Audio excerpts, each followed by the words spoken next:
an Ummu Salamah radhiyallahu anha qalat ja'at Ummu Sulaim imra'ah Abi Talha ila Rasulillah sallallahu alaihi wasallam faqalat ya Rasulullah inna Allah la yastahyi min al-haqq fahal 'ala al-mar'ah min ghuslin idza hiya ihtalamat faqala Rasulullah sallallahu alaihi wasallam na'am idza ra'at al-ma'a. Daripada Ummu Salamah, dia telah berkata, telah datang Ummu Sulaim, isteri kepada Abu Talha, datang kepada Rasulullah sallallahu alaihi wasallam dan berkata, wahai Rasulullah, sesungguhnya Allah tidak segan untuk memberitahu kebenaran. Adakah wajib bagi seorang wanita untuk mandi selepas dia mengalami mimpi basah, keputihan pada waktu malam?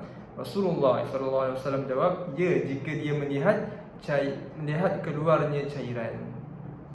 Kita pergi pula kepada ma'ani kalimat. Kita ambil dua perkataan sahaja. Yang pertama, Ummu Sulaim. Ummu Sulaim nama sebenarnya adalah Sahlah binti Malhan, Al-Ansariyah. Ini daripada kaum Ansar. Ummu Anas bin Malik. Ini ibu kepada Anas bin Malik. Perkataan yang kedua, Al-Ma' sama maksudnya dengan Al-Mani. Ini air mani. Kemudian kita tengok perbahasan ataupun syarahan dalam kitab Fathul Bari mengenai matan hadis ini. Matan hadis ini bermula dengan innallaha la yastahi minal haqq. Maksudnya Allah Subhanahu wa taala tidak malu terhadap kebenaran. Dikatakan dalam syarahan ini, Ummu Sulaim sengaja mendahulukan kalimat ini sebagai alasan yang dia ni, sikap dia ni suka menyebutkan sesuatu yang dilarang untuk dibicarakan. Malu yang dimaksudkan adalah dari segi bahasa. Malu dalam pengertian agama adalah sesuatu yang baik. Manakala dalam perbahasan iman, malu adalah bermaksud perpecahan ataupun perubahan. Dan hal ini adalah mustahil bagi Allah Subhanahu wa taala. Maka perkataan Ummu Sulaim ini dapat kita fahamkan Allah Subhanahu wa taala tidak menyuruh kita untuk bersikap malu dalam kebenaran ataupun tidak melarang kita dalam menyatakan kebenaran. Kemudian perkataan ihtalamat yang bermaksud dia bermimpi. Dalam syarahan Fathul Bari ini disebutkan mimpi ini adalah sesuatu yang dilihat oleh seseorang ketika dia tidur.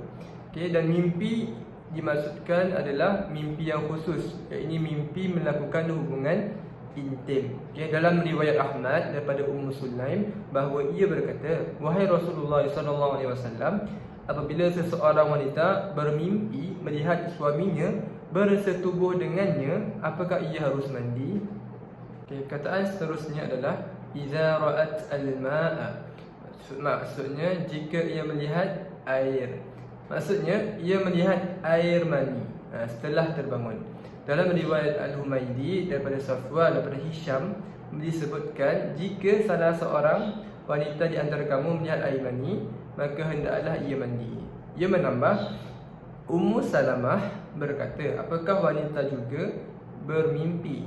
Maksudnya mimpi bersetubuh ataupun melakukan hubungan intim. Biodata perawi hadis iaitu Ummu Salamah. Ummu Salamah nama sebenar beliau adalah Hindun binti Umayyah. Nama kunyah beliau Ummu Salamah yang bermaksud ibu kepada Salamah. Beliau merupakan isteri kepada Nabi Muhammad sallallahu alaihi wasallam, dianggap oleh orang Islam sebagai Ummul Mukminin, iaitu ibu kepada orang beriman. Seterusnya beliau juga terkenal dengan penyampaian hadis yang banyak. Seterusnya sebelum menikah dengan Nabi Muhammad, beliau berkahwin dengan Abu Salamah dan mempunyai 4 cahaya mata. Yang pertama Zainab, yang kedua Salamah, yang ketiga Umar dan yang keempat Ruqayyah.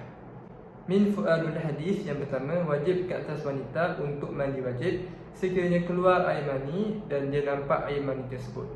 Yang kedua, malu itu tidak perlu sehingga menghalang kita untuk menuntut ilmu, bahkan dalam permasalahan ataupun persoalan yang kita malu tentangnya.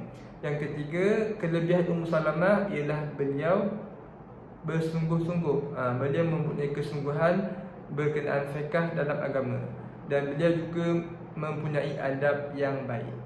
Sekian, Assalamualaikum warahmatullahi taala wabarakatuh.